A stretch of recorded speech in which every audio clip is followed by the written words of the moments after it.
It's SNHell, a look back at Saturday Night Live with your hosts, Matt and Keith. Brought to you by Lion's Den Audio Theater. Like and subscribe to Lion's Den Audio Theater for more Lion's Den goodness. And here are your hosts, Keith and Matt. Saturday Night Live, Season 2, Episode 7, starring Dick Cavett, originally aired on November 11th, 1976. Hello everyone, it's me, it's Keith, I'm back again, and with me as always is my good pal Matt. Hello Matt. Hey Keith. And joining us for his very first time, his debut if you will, is a lovely young man from far, far away. His name is Kevin. Hello Kevin. Hello Keith. Hello Matt. Thanks for having me on the show. Thank you for coming. Kevin is a performer I used to do some things with and probably did the funniest improv set I ever saw. One of these flawless performances where there was just nothing bad. Well, not to your knowledge, no, but I never saw it. I was blessed. I also have performers I used to do some things with. So, Kevin, we usually ask people when they're sitting in the third chair for the first time, what's your knowledge of Saturday Night Live growing up, or even now? Are you a fan today? When did you start watching? Anything you have to say about the show? To be honest, I started watching it when I was, I gotta say, when I was in grade school, like when I was a wee lad. My older brother, also named Keith, was a real big inspiration to me comedy-wise because we kind of had the same sense of humor. And he was really big into like Saturday Night Live and Monty Python and all that. So I got really into watching these types of sketch shows. And I would always stay up late on Saturday and watch them. And I got really into like the early 90s stuff when it came to Saturday Night Live. So you're talking the Dana Carvey years or a little later? I would say the Dana Carvey years, yeah. Let's jump into the show here. So we have Dick Cavett back for a second time. And the musical guest is Ry Cooder. And we're back from Brooklyn. We're back in Studio 8H, finally, after a few weeks over in Brooklyn at Studio 1. Slumming it. Dick Cavett, talk show host, writer, etc. We covered a lot of his bio in his previous appearance, episode 12 of Season 1. At this point in time, Dick Cavett, known as the Thinking Man's host, was between his two biggest gigs, both called The Dick Cavett Show. Thing about Dick Cavett, if you're interested in like world news or pop culture from 1970 whatever or 1960 whatever, you'll get far more out of watching an old episode of the Dick Cavett Show than you would from really Carson or Mike Douglas or Tom Snyder or any of them. Matt, I know that you'd watched some Dick Cavett episodes in the interim. What's your impression now that you've taken a bit more time to watch Cavett? I love the Dick Cavett Show. It's on Tubi. There are just seasons and seasons of Dick Cavett. He's so good at his job. He's so into his guests. I wish there was a some sort of modern equivalent. I've never seen anything quite like it. Yeah, it's just a talk show format. Sure, I get it. Like, he's not reinventing the wheel, but he's got what nobody else does. That's Dick Cavett. Love it. Check it out. Did you ever watch any, Kevin? I haven't watched any Dick Cavett show, unfortunately, no. I'm only familiar with him from the one episode of The Simpsons where Homer was crusty. And they're at the Cable Ace Awards. That's one of my favorite parts of the show, where they're like talking and then he threatens him. And he just has a very awkward presence, which is very, it's disarming and calming at the same time. And then it's hard to explain Dick Cavett without just watching him do anything. I feel like for this particular episode, they could have used him a lot more, to be honest. Yeah. Were you aware that Dick Cavett was in Beetlejuice? Yes. Yeah. He's the agent for Delia, right? Yes, that's right. Yeah. No, I didn't mean to walk over you, but that just like hit me like a ton of bricks all of a sudden. Yeah, Bernard. Dick Cavett, like I said, hosted Season 1. The episode was okay, but Cavett certainly shined in certain sketches. One of Matt's favorites, the Dick Cavett Lookalike Contest. Cavett was your number 2 favorite host of Season 1, Matt. Really enjoyed that last episode. Was feeling pretty good coming into this one, I must say. All right, so let's go to our cold open. And it's Gilda Radner for Chroma Track. And this is a parody of RCA's Color Track back in the days when you had to adjust the color on your TV all the time. Color Track did it for you. So basically, this was an ad series where somebody would appear on TV and say, my eyes are blue, my shirt is red. But what Gilda is doing is she's actually giving the wrong colors. And we flash to Garrett Morris watching at home, and he's getting annoyed that the color doesn't match. and he starts hitting his TV. The image of Gilda on the TV is actually selling the hits and stumbling, and then she falls down. And for the first time in a long time, somebody other than Chevy Chase gives live from New York. I really liked this. Gilda was good. Garrett was fun. There was a lot of energy in this one, and I think it was a pretty good cold open. Hot disagree. I thought this was fucking stupid. I thought it was a Z-grade commercial parody that should be buried in the back end of Weekend Update. You know, you get these ads running at a particular time, and they do this really stupid joke with them as a cold open. I thought it was moronic and mercifully short. I hated it. I'm kind of in between. I relate to it a lot from kind of calibrating televisions and monitors in my workroom, but there's a lot of energy to it, but it just felt stale, I guess is the best way to put it. I love Gilda Radner. I think she's hilarious. And when it started, I got a genuine chuckle from it, but the rest of it was just banging on the TV. And then we get live from New York at Saturday, and it's just mercifully quick, I should say, because I didn't know how much longer he'd be able to stretch that out. So Dick Cavett comes out for his monologue, says he was called in at the last minute as Elliot Gould was supposed to host, but he backed out because he'd be paid better for the Olivia Newton-John special. Don't know if this is totally true, but there was a Olivia Newton-John special, and Elliot Gould was indeed on it. Either way, there was no hard feelings because Elliot Gould will be back many times. So Dick Cavett reads from cards with questions from the audience members. The first question is actually for Elliot Gould, but the rest are for Cavett, and they seem like actual audience member questions, or at least Cavett does a good job in selling it as such. This was a good showcase for his quick wit. He's kind of limited in what he can do, but what he does well. So yeah, I kind of enjoyed this monologue, a little long, but I thought it was kind of a good use of Dick Cavett. Some of them seemed a little hammy, but you're right. They definitely played to his strengths. I thought it was good, very good use of knowing who your host is, playing to their strengths, not just, using a box of jokes and giving them to that week's host. I enjoyed it. I thought this was a really good monologue. I know, wish that the Elliot Gould thing was true because it kind of gives him more sincerity with him being on the host, kind of the way he presents himself. But I absolutely love the Dick questions so much. I thought that was really cool in terms of how, whether they're written by the audience or not, it just felt really natural. My favorite joke was when, I'm paraphrasing, but the one that said, "What's it like being married to such a sexy blonde?" And he said, "Well, you'd have to ask her." That's right, yeah. Our next sketch, it's an ad. It's puppy uppers and doggy downers. So Laraine and Gilda are playing Scrabble, and Gilda talks about her dog being really lazy. Laraine recommends puppy uppers. So we flash forward a week later, and Gilda's dog is awfully hyper and is much smaller. It's obviously a different dog. And she's a little annoyed with how hyper the dog is, so Laraine gives her doggy downers. And basically, these are treats that will let you drug your dog to be in whatever mood you want. I laughed a lot, and I thought it was a nice touch using two different dogs that were different sizes. Yeah, I didn't like this one. I'll be honest. I have a weird thing about commercial parodies, I guess is the best way to put it. I got a little chuckle of the switching of the dogs, but I just wasn't sold on it. I felt kind of meh afterwards when I was watching it. I found it pretty middle of the road. It's certainly not the dregs or certain tiers of SNHell that we've seen in some of these commercial parodies, but nor is it in the same league as the Bassomatic. I would say slightly above average fake commercial content. So our next sketch is Blonde Ambition, and this is really just a big parody of John Dean's Blind Ambition, which came out in 1976. John Dean was a White House counsel to Nixon. It was really the main witness that brought Nixon down. And so it starts at the hearing where John Dean, played by Dick Cavett, testifies. And we flash back. We see Nixon talking to his personal secretary, Rosemary Woods. Kissinger comes in. Kissinger, of course, played by Belushi. So Nixon and Woods have this banter about the taping system that he's installed in the Oval Office, and Nixon laughs about how the tape machine will help him pin the whole Watergate thing on Dean, and he laughs at how foolish Dean will look when the tape surfaces.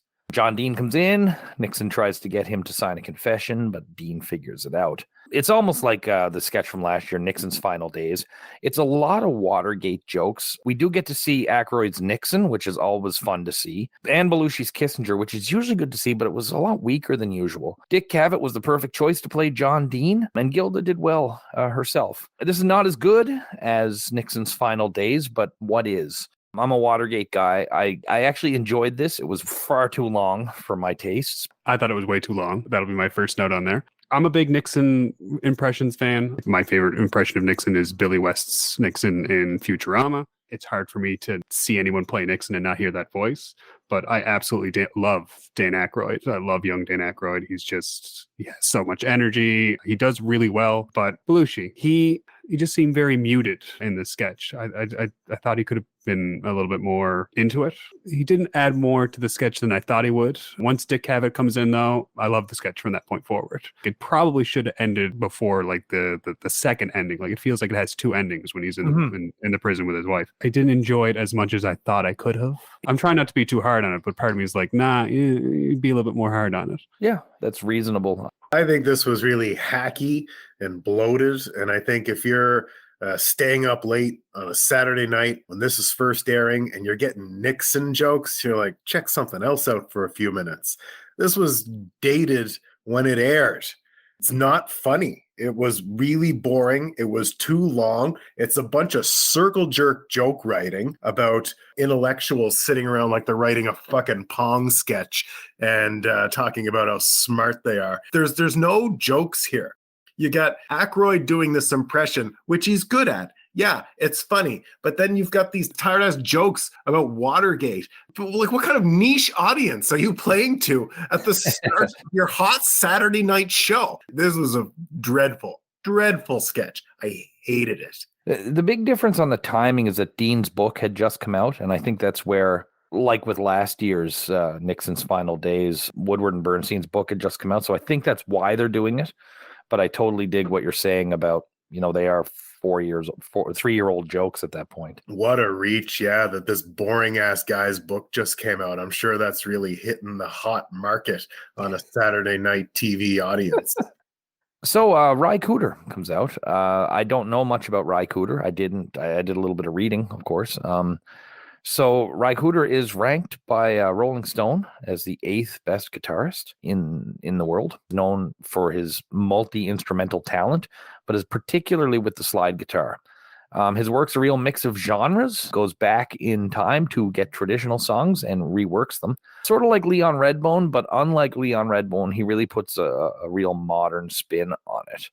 He later did the same, or he had previously done the same with international world music as well. His most recent release was Chicken Skin Music, and he plays a song called Tattler from his 1974 album, Paradise and Lunch. It's an old gospel song that's been tweaked to sound kind of modern. I'm not familiar with Ry Cooder, like I said.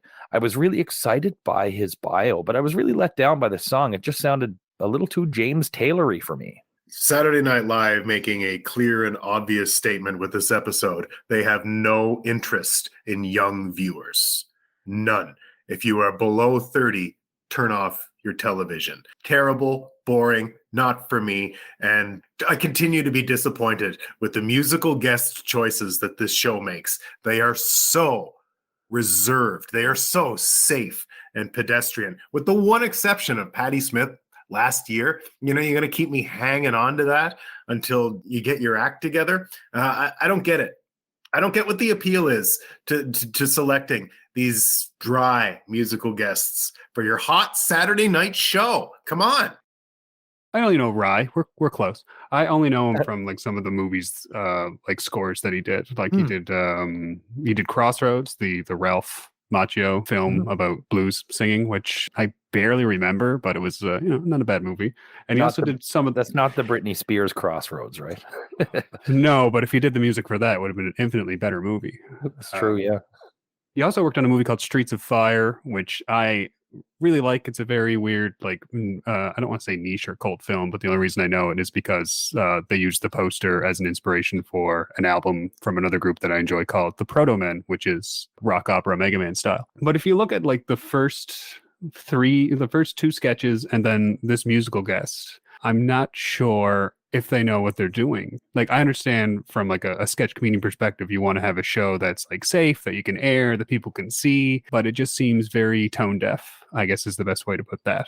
you're not really appealing to a lot of people. Like if you come home from the bar and you're watching this, you're probably gonna just turn the show off. The song was okay, I guess, if you like, music that's playing at your parents' anniversary or something to that effect. Like that's what it felt like to me. So Gilda introduces next week's host is going to be Paul Simon with George Harrison. Gilda says it's going to be terrific. I believe Matt does not concur. And first of all, fuck Paul Simon.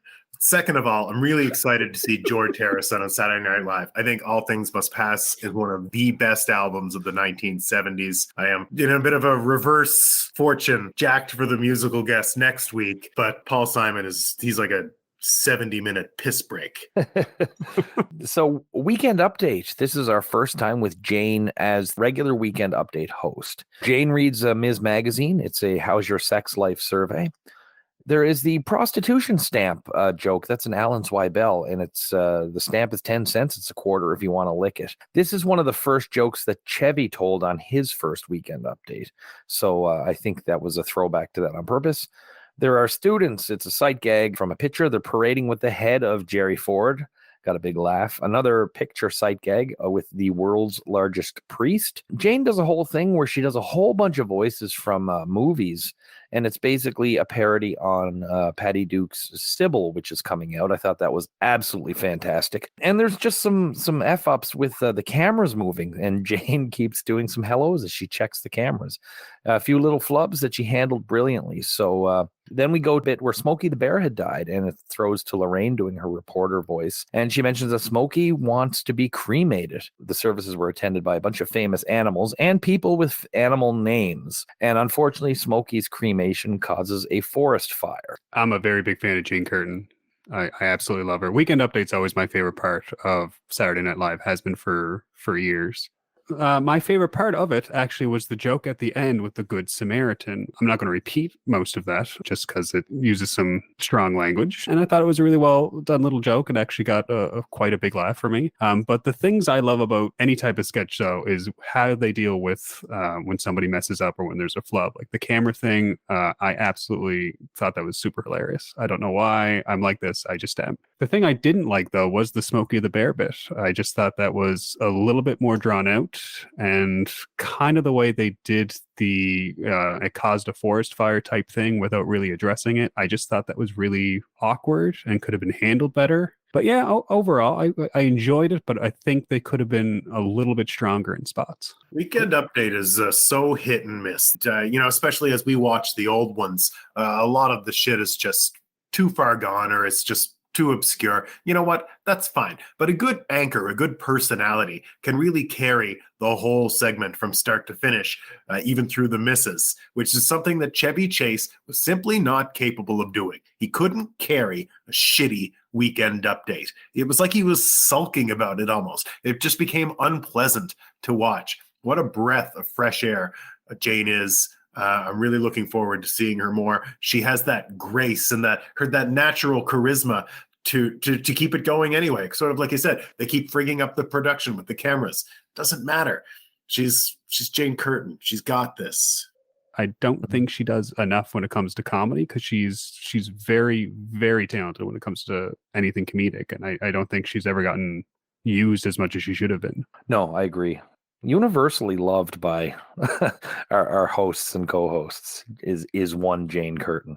So then we go to the ad, and it's it's bad use of Garrett number 6041. He's a Marine recruiter, and he's cruising the streets to the sound of the Marine March looking for men. And then it's a gay joke, and the sign comes up, the Marines looking for a few good men.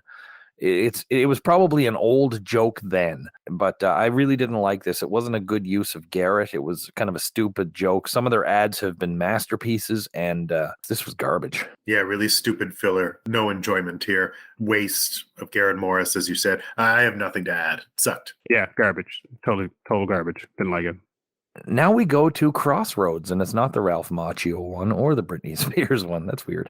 And it's Dick Cavett as a reverend, and he looks absolutely hilarious for some reason. I couldn't figure out why it was funny, but I laughed my head off. And he's basically narrating, and he throws to a story of a family in a crossroads where John Belushi, as the son, wants to quit school and go to work. Dan Aykroyd, his father, gets annoyed and hits him. And then Belushi confronts his mother with the same thing. They're all sitting at the kitchen table here. And she hits him as well. And then Dick Cavett, as the Reverend, joins the family for supper.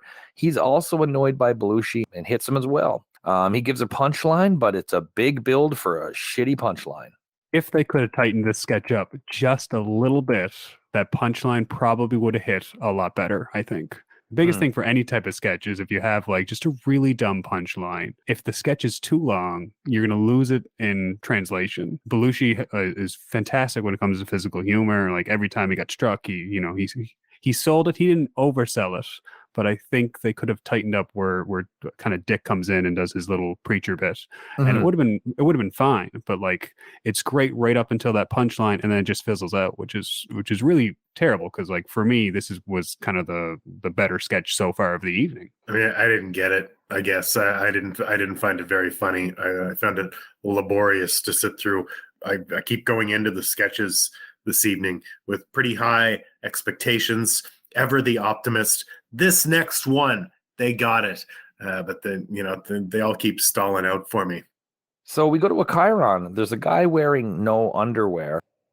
Did you guys notice that he kind of had a weird face he put on a couple times? Or maybe there was a hint of truth. Like he was 100% like commando, raw dogging it right there in the audience. And he got busted. Just like shit. Our next bit is a pre-taped bit. It's a preview for a new NBC show. It's called Mobile Shrink, and this was actually recorded for a previous episode, but they ran short on time. And it features Chevy Chase in his sole appearance tonight. Oddly enough, his first patient is also Ann Risley, who later joins the show in season 6. So the mobile shrink basically goes and finds people and starts asking them questions about their psychology. And he's randomly interrupting people at work and stuff, including Laraine at a grocery store, a pizza man who I couldn't identify, and construction worker John Belushi. I thought this was a pretty funny idea. I didn't laugh out loud a lot, but I kind of thought it was clever and cute. And yeah, it's purely coincidence that Chevy's here, but I think it might be a good coincidence. They got to be worried. Chevy was the star of the show. He knew it and they knew it, especially when they're sitting down looking at this episode. What a shitty post-chase episode to set your foot off with. Anyway, I digress. More on that later. This was okay. I chuckled a few times. You're right. It was cute. And I don't know if you noticed, but there was like 2 people in the audience were like, woo, when they saw Chevy come on the screen. I did notice the mini pop, if you will. Yes. It was okay. That's it. It was okay. Like it's an interesting premise. You couldn't really hear what he was saying to some of the people he was talking to as the mobile shrink. I did get a genuine chuckle when he was talking to Belushi, but that was it. I just feel like it was one of those types of sketches where they just like write a bunch of stupid ideas for like a sketch. Like I literally have a piece of paper right in front of me from like a few years ago, and it has things like that. We're going to put this in here as filler, or because Chevy's not even in the show at this point. We're just going to throw that out there so people can see that he's still here somehow in some way. So our next bit is How Things Work, and this is a talk show hosted by Jane Curtin. Dick Cavett plays Merle Tadburney, and he talks about how pressure groups work. And he basically gets her to describe how he got on the show. And he says thousands of letters were sent. And he runs an organization that basically starts fake letter writing campaigns.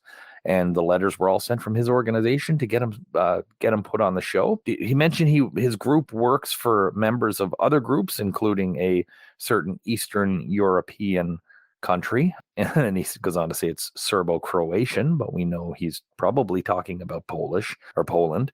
I just thought this was brilliant work. I really liked this. It wasn't the type of thing that I laughed out loud a lot, but this thing is real. These are real things that actually happen, and I thought Cavett was the perfect person to do this sketch, and Jane's sort of incredulous look as the host was fantastic. I enjoyed it too, and it wasn't like laugh out loud funny for me. I wasn't in hysterics, but I really did think it was smart, and I thought they were both really good, and I thought the writing was really spot on. And incidentally, that kind of tactic is how I figure you and I, because of doing this podcast, will someday get invited to attend a taping of Saturday Night Live because of the thousands and our mass letter writing campaign.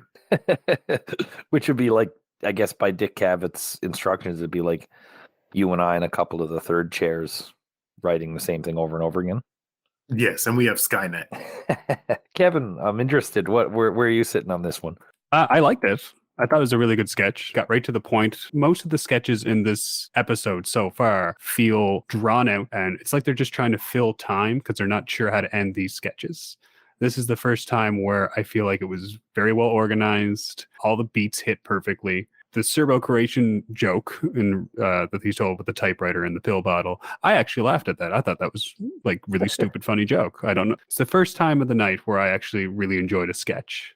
Yeah. And it didn't feel like it fizzled out. It didn't feel like it was just there as a placeholder till we get to something better, if we get to something better. Now we go to a Gary Weiss film, and this is a repeat, but I'd love to talk about it again. This aired on episode 11 of season 1, the Peter Cook Dudley Moore episode, and it's Gary Weiss visiting Paramount Novelty. Matt and I have seen it. I liked it. The woman was charming and funny and real. Matt, any further thoughts? And then we'll hear from Kevin. Just that I enjoyed it. I love Gary Weiss's slice of life, New York films, and this brought me right back to my childhood, going to the It store and these weird big boppers type places in our hometown with all this weird shit that just kids enjoy. I like that these aren't all about the jokes. It was just a nice presentation, and she was cool, and the subject matter was cool. It was all cool. I dig it. I just want to talk about how fucking adorable this little lady is in her joke shop.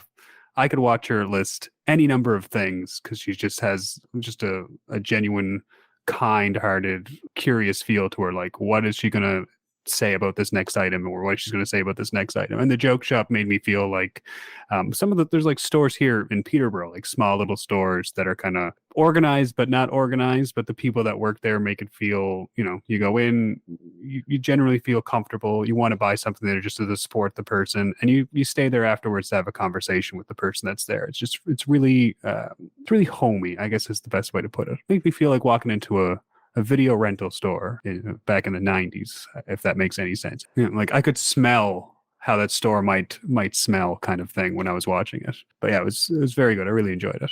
Okay, we now have our Chiron, a man forgot to feed the cat. And we go to B history, and I wrote all hands on deck for this one. It's quite a long telling of the sort of typical turn-of-the-century immigrant story, framed through the lives of some bees. Belushi and Laraine play an older couple, telling their son, played by Neil Levy, about their lives in America and facing racism from WASPs, including Dan Aykroyd, who's an immigration officer at Ellis Island, and then Dick Cavett, who plays Belushi's boss, who's a sweatshop owner. Bonus points on this one for going to sepia tone, which I always like when they do it. I thought Belushi and Laraine were really good in this, but this was really long, and there weren't enough laughs for the length of time it was for me.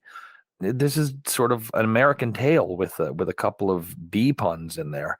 I suppose well crafted, but I didn't get the laughs or really much sentimentality, to be honest with you. I think it's somebody looked up what the meaning of wasps was and was like, I got a really good idea for a sketch. They just needed to put something into the show at that time. That I feel like that's what this sketch was. Like somebody wanted their stuff on television at that point. Like they have a hat where they just pick which filler sketch are we going to put here next, kind of thing. There's a lot of potential with this, and I just feel like it's not there. Like Dick Cavett, his role as a sweatshop owner, only genuine laugh I got out of this entire sketch was all the work you can eat. His whole little spiel he went on there when he was talking about the sweatshop.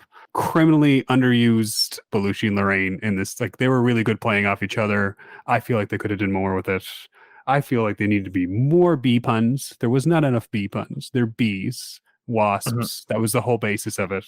They should have leaned into that more. And then the punchline at the end of it was son of a bee. It's another one of these long drawn out sketches for a really stupid punchline, which, don't get me wrong, I have written sketches for stupid punchlines. Like when I started doing sketch comedy, like that was my go-to. Is like I have a really stupid opening and a really stupid ending, and it has to attach to each other somehow. Wrote a lot of bombs, a lot of them, and I feel like this is an example of something that should have not been in the show, or maybe should have went into a workshop for like another week or two before they put it to air. It's just I enjoyed the premise, and then it just disappointed me. I expected more from the bees when I saw the bees. Like there's some performances there, and I really, even though she didn't even have a line, but Jane Curtin's snotty woman laugh as she's standing amongst the crowd was very well pulled off. But for the most part, this is not enough jokes to justify these big ambitious sketches. Somebody wants to do them. Somebody's got these ideas and like, yeah, and it'll be long. Somebody thinks it's okay that it's so friggin' long. Then, go over it. How's this going to look on TV? I feel like there's some fundamentals missing here. Presentation. Yeah, I'm wondering like if they elongated some sketches just because they needed to fill time because they didn't have enough for Dick Cavett.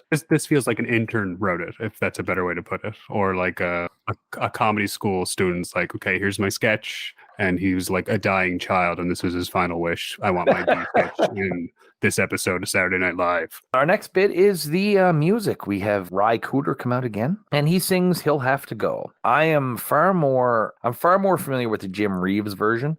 The accordion by what's his name, Flaco Jimenez, I think, was quite loud here, but it was interesting. This song's also from Chicken Skin Music. The person who books the music on this show is fucking clueless. It doesn't have to be this boring. There's cool music out there that should be on late night television, and they make no effort to find it. If this song was playing at a bar, this is where I would probably go to the bar to get a beer or go to the bathroom or just, go out and have a cigarette.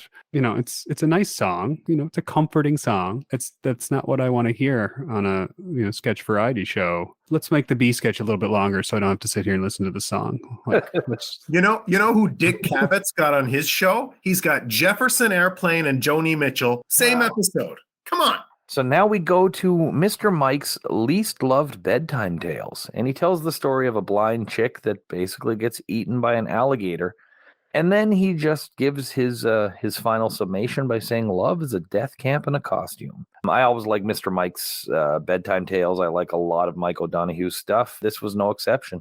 I enjoyed this as well. I like Michael O'Donoghue. I was unfamiliar with him before we started this project, but the more you point out to me that he wrote, the more it makes sense to me that I enjoy it. I definitely enjoy his brand of comedy, and I really like that the shadows make him look like the devil. I'm sure he personally enjoyed that quite a bit as well. This sketch made me feel uncomfortable and sad, and that is why I liked it a lot. Some of the more genuine laughs out of this entire episode so far, and it's great, absolutely great. Somewhere Michael O'Donoghue is looking down at you, shaking his head yes, because he liked making people uncomfortable and sad. Typically, if you squirm in your seat during a sketch, you know who wrote it. A chyron on a person who's wondering what to do at 1 a.m. Keith, the people in that chyron you just mentioned, that's Canadian music duo Rough Trade. That was Carol Pope, and I recognize that strange-looking man beside her from my Rough Trade record, which of course features High School Confidential. That is definitely them. As soon as I saw them, I was like, holy shit, that's got to be Carol Pope, and then it was gone. But I am sure it was. It's Rough Trade. I guarantee it. It's Carol Pope. I'm telling you, they're Canadian. High School Confidential, big hit. Just confirm, but I think you're completely right who it is. I'll confirm it later, but yes, Matt, that's absolutely right. Cool, Carol Pope. I wish they had been the musical guests. So we now go to what makes people laugh, and it's Al Franken and Tom Davis doing a live study to see what makes people laugh. I'm going to guarantee that this was just tacked on when Elliot Gould dropped out to fill the time. They've got this machine there. It's the Laugh-O-Graph or the T-Heo-meter. Franken does a bit where he's telling the audience to avoid thinking of like rude body parts, or as he says, words like Vaseline and sand.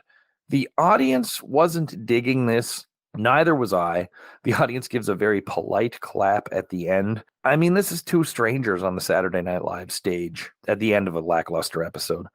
This didn't do it for me. Franken and Davis both, but especially Franken goes on to be like a legendary SNL name and really struggling in these early years. To me, it felt like two art school students trying their best. I had a couple of genuine chuckles, and I adore Al Franken. I gave some pity laughs here and there. Like, I think a lot of it was lost in translation because I don't think they had it prepared as much as they would have, probably due to Elliot Gould not showing up on the show. Or it was a sketch idea that, again, should have went back to be workshopped with everybody else. They're generally charming, the two of them, like kind of working off each other. But at the same time, it's at the end of the show. Everybody's just waiting for them to put a bullet in it. It seemed misplaced, I guess is the best way to put it. And I can't put it much better. I really did think it was very amateurish as well. I had a few chuckles. When he said pubic, I think I chuckled the loudest. And I actually did like the reveal, like actually we're the comedy duo, and they kind of stripped off his lab coat. It wasn't bereft of laughter for me. These are still the guys that did that Pong sketch. I'm not all in. So then we go to the good nights, and Dick Cavett has to kill about 90 seconds, and he says he had a rotten time playing Elliot Gould, but he enjoyed being around the folks, a very fun and witty group. Everybody seemed uncomfortable at the good nights. Kind of like when you do a show and the show didn't hit that well, and everybody's just waiting to get to the after party to leave, but you have to fill that little bit of time. Props to Dick Cavett though for like just powering through that. I don't think he had anything else prepared. He's just like, I want to get out of here, but I'm going to be a professional and see it through. It's just awkward. Like this whole episode was just awkward. Got to do your curtain call though, right? All right, so I'll jump into the epilogue. Dick Cavett jumps to his new show at PBS that debuts in October of '77. He's an elder statesman of TV, called in to make comments on things every now and then. His shows are available all over the internet, and as Matt said, they're well worth the watch. It's a great time capsule of what was going on and what was truly important at the time. Dick Cavett does not host again, but he does make a cameo in a 1983 episode. He's truly a one-of-a-kind guy that our generation really hasn't rediscovered yet, and hopefully that happens soon because I think this world needs a new Dick Cavett. On the music side of the epilogue, Ry Cooder does not come back. He's still performing. As Kevin mentioned, he got into film scoring, and he was very successful there, and he continues to collaborate with a lot of other artists. He's got 6 Grammys in a few different categories, and his last album was 2018's Prodigal Son. So it's now time to rate our host, our music, and give our picks for the night. The host, Dick Cavett, did what he could.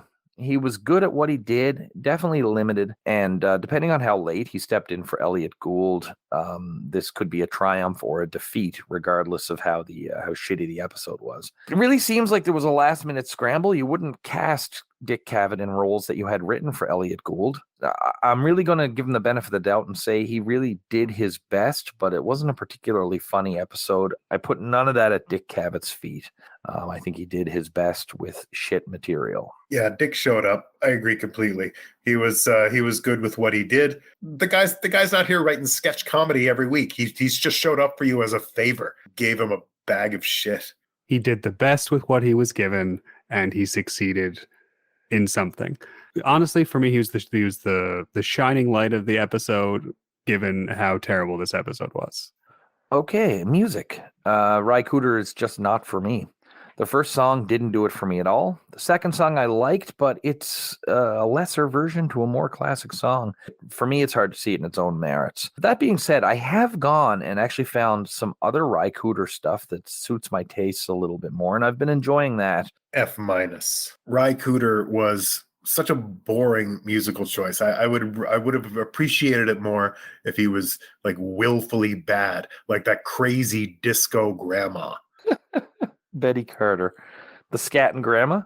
Yeah, that was wretched. But gosh, what a watch. You don't forget that. The only thing I remember about Ry Cooder is that he had a colorful shirt. It makes no impression on me whatsoever. I don't think it makes an impression on the show.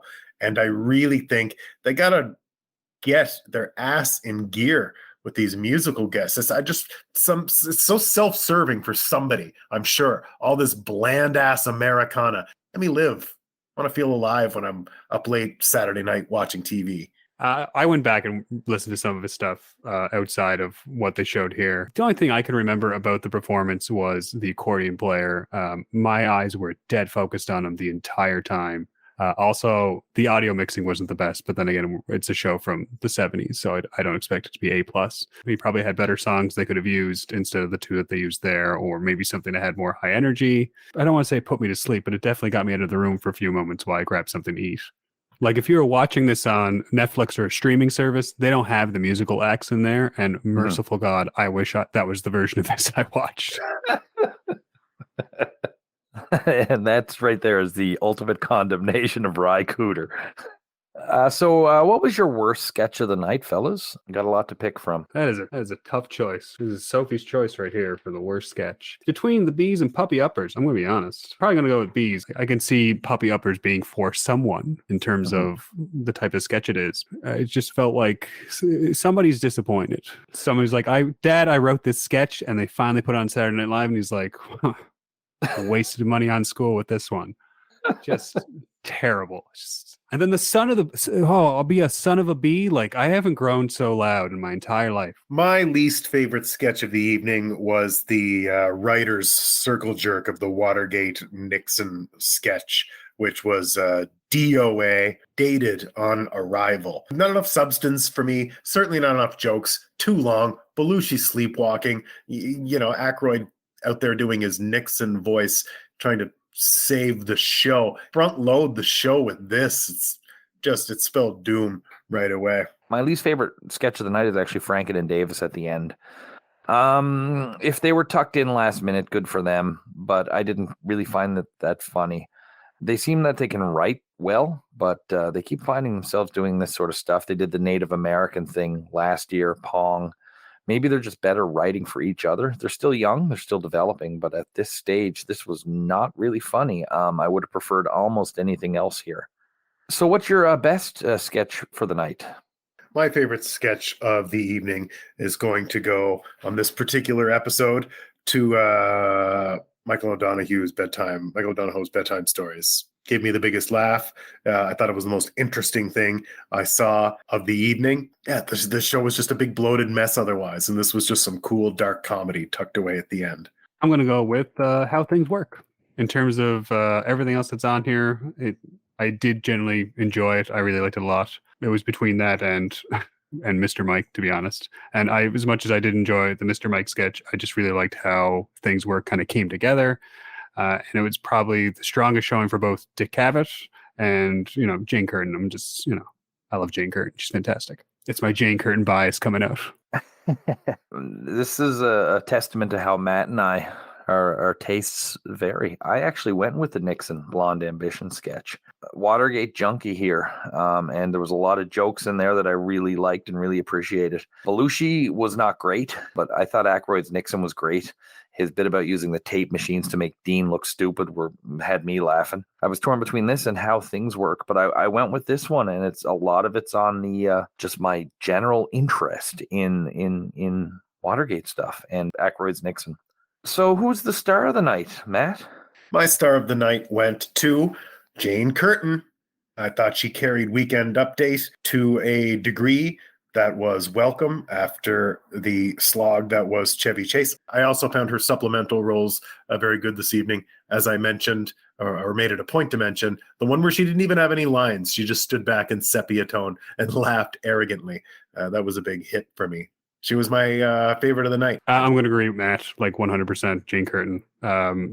Weekend Update was charming and fun. I absolutely loved it. All the little flubbiness that came from it with the little camera mishap and so forth.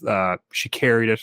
So entertaining. Of course, my favorite sketch being How Things Work. I thought she played really well against Dick Cavett, and she's just generally a warm and charming personality. And again, she needs to be used more. Is she still around? Please do more things, Jane Curtin, if you're listening to this podcast right now. My star of the night, I actually went with Laraine.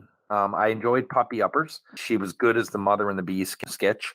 Short but funny bit in Mobile Shrink. And I enjoyed the Smokey the Bear bit. Gilda was good in this one because she didn't fall back on her regular characters. And Jane was good as well. Laraine took the nod from me. Overall, if I was there at the time and I saw this as the first Chevy-less episode, I'd be very concerned. Matt has mentioned that. Whether it was the loss of Elliot Gould or maybe some logistics switching back to Studio 8H, just overall burnout, this episode was really weak. It was entirely devoid of energy, and it was just a mess of really forgettable sketches. One of Gary Weiss's best films, but it's a repeat. Mr. Mike was fun. Jane at the Desk, definitely refreshing. This really feels like a last-minute scramble to make up for Elliot Gould, and maybe they would have been better off in the long run if they'd maybe just run a rerun. I like Dick Cavett, but this one really didn't do it for me. For me, I'm giving this one a 4 out of 10. You nailed it for me. I also gave it a 4 out of 10. I thought it was a waste of the host. The sketches were too long. A couple of highlights from the not ready for primetime players keep it from being a complete disaster. But otherwise, what a bore from start to finish. And I was really excited about this episode, knowing this was the first full episode without Chevy Chase. And I'm not out here saying that the show wasn't funny because of Chevy Chase, because when Chevy was off after his accident, the show really soared without him. So maybe they'll figure that out. I think they'll figure it out. I mean, it's not like they get canceled. So they'll figure it out. But this was a terrible start. For me, it's going to be a 3 out of 10. I just thought it was a slog to get through. I felt like it was a struggle without stopping it or pausing it. Like I felt like I should have took a break partway through. Maybe I would have enjoyed it a bit more. I watched it twice. I was going to try and watch it a third time, and I couldn't bear myself. I just looked at my notes like, you know what, I'm good. I don't want to see this again. Again, Weekend Update was really entertaining and fun, but like the first opening half of the show was turned me off from wanting to finish the rest of it. Thankfully, you finish watching the rest of it and you get to see some decent stuff, but like from start to finish, it's just not great. They probably should either went with a rerun or did a late night Saturday movie, put a concert on there. NBC's you got a nice group of people working at NBC that could get a great musical guest that you can just put for that entire time there, something really boring and suck the energy out, much like this episode was. Yeah, 3 to 10 for me. Not great. Okay, so with my 4, Matt's 4, and Kevin's 3, it averages at a 3.7. The Internet Movie Database gave this one a 6.8, which is shocking to me, actually. That's really high. I know they're usually quite positive on these things, but that's higher than this one deserves. Is that at a 10 or is that at a 20? That's at a 10.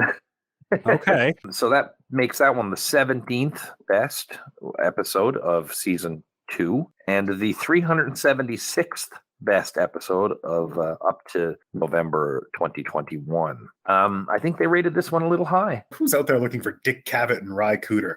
So I don't really get the big pops for this one, especially not into that territory. But I mean, I've been more egreged by the online ratings before. This one isn't quite as egreging. Yeah, so Kevin, thank you very much for joining us. Hopefully you can swing back for a better episode down the line. I swear they are out there. Outside of the episode itself, this is actually quite fun to go through this process. So yeah, I really liked it. Yeah, you have a great perspective on it as one who's written quite a few sketches. Yeah, I really enjoyed having your perspective today. Me too. Very insightful, Kevin. Thank you for coming. Nice meeting you as well, Matt. I believe this is the first time we've met. So this has been pretty cool. We're going to be back in about a week with Paul Simon and George Harrison. And Chili will be joining us for that episode.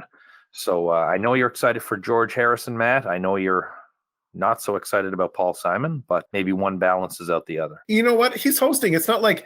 there's the benefit here that Paul Simon is apparently not playing music.